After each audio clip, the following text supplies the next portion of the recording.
ሴቶች ከራስ ጸጉራቸው እስከ እግር ጥፍራቸው አብዛኛው የሰውነት ክፍላቸው በጣም ስስና ብዙ ነርቭ የሞላበት ቦታ ነው። ዛሬ ግን ዋና ዋና የተባሉትን 12 ቦታዎች ብቻ በቅደም ተከተል እናያለን። የመጀመሪያው አእምሮ ነው። እንደሚታወቀው የሁሉም ነገራችን ቁልፍ አእምሮአችን ነው። በተለይ ወሲባዊ መነሳሳትን ከአእምሮ ውጪ ማሰብ በፍጹም አይታሰብም።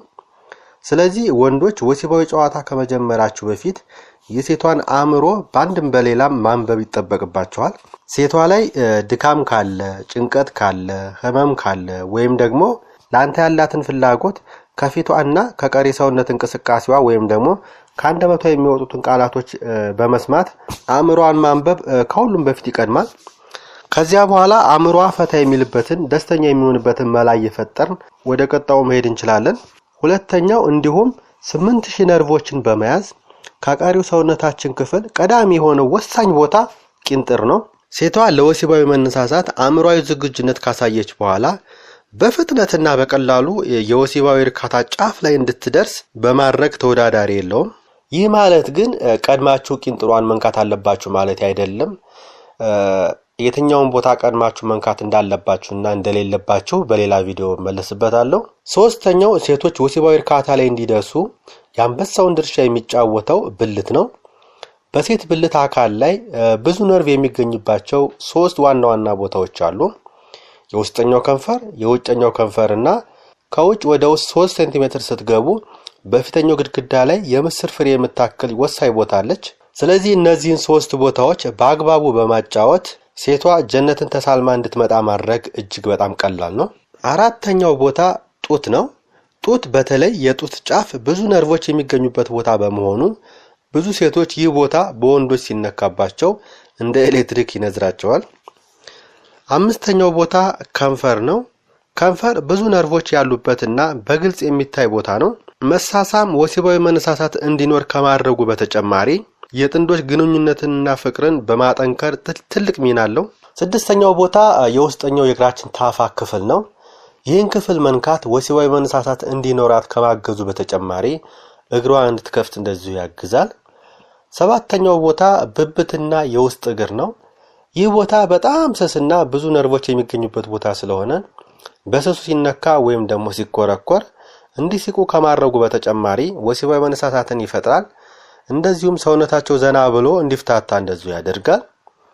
8ኛው ቦታ አንገት ነው።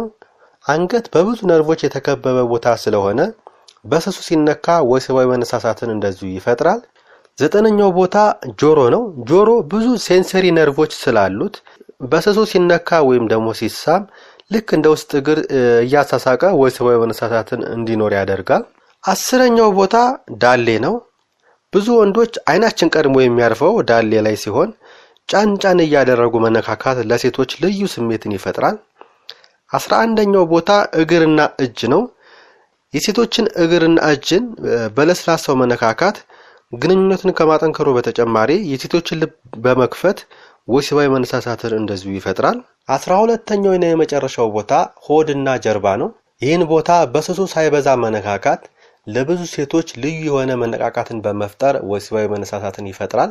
በደረጃ ለወሲባዊ መነሳሳት ወሳኝ ናቸው ብዬ ያስቀመጥኳቸው ቦታዎች ከአንዷ ሴት ሌላዋ ሴት ላይ ሊለያይ ይችላል። ለምሳሌ ጡትን በደረጃ 4ኛ ላይ ያስቀመጥኩት ሲሆን ለአንዳንድ ሴቶች ግን በደረጃ 10ኛ ላይ ወይም ደግሞ ጭራሽ እንዲነካባቸው የማይፈልጉ ሴቶች ሊያጋጥሟቸው ይችላሉ። እንደዚሁም ቂንጥርን በ2ኛ ደረጃ ላይ ያስቀመጥኩት ሲሆን ለጥቂት ሴቶች ምናልባት 5ኛ ላይ ወይም ደግሞ 10ኛ ላይ ሊቀመጥ ይችላል። ስለዚህ የትዳር አጋራችሁን ወይም ደግሞ ገርል ፍሬንዳችሁን የሰውነት እንቅስቃሴዋን በመረዳት ወይም ደግሞ ከአንደበቷ የሚወጡትን ቃላቶች በመረዳት ወይም ደግሞ በትራይ ኤንድ ረር በመፈለግ ለወሲባዊ መነሳሳቷ ወሳኝ የሆነውን ቦታ በደረጃ ማስቀመጥ ይኖርባችኋል። በደረጃ ካስቀመጣችሁ በኋላ የትኛው ቦታ ላይ ትኩረት ማድረግና ምን ማድረግ እንዳለባችሁ ስለሚገባችሁ ወሲብ ቁጥር 1 የደስታቸው ምንጭ እንዲሆንላቸው ማድረግ ያስችላችኋል ማለት ነው። ምናልባት ወንዱ ምን ማድረግ እንዳለበት ካላወቀ ግልጽነት የተሞላበት ውይይት በማድረግ ያለውን ጋፕ መሙላት ያስፈልጋል። የዛሬው ቪዲዮ ይህንን ይመስላል። የወንዶችን ወሲባዊ መነሳሳትን የሚፈጥሩ ቦታዎችን በቀጣይ ይዤላችሁ ቀርባለሁ። የዛሬው ቪዲዮ ከተመቻችሁ ላይክ እና ሼር ማድረጋችሁን እንዳትረሱ። ጤና ይስጥልኝ።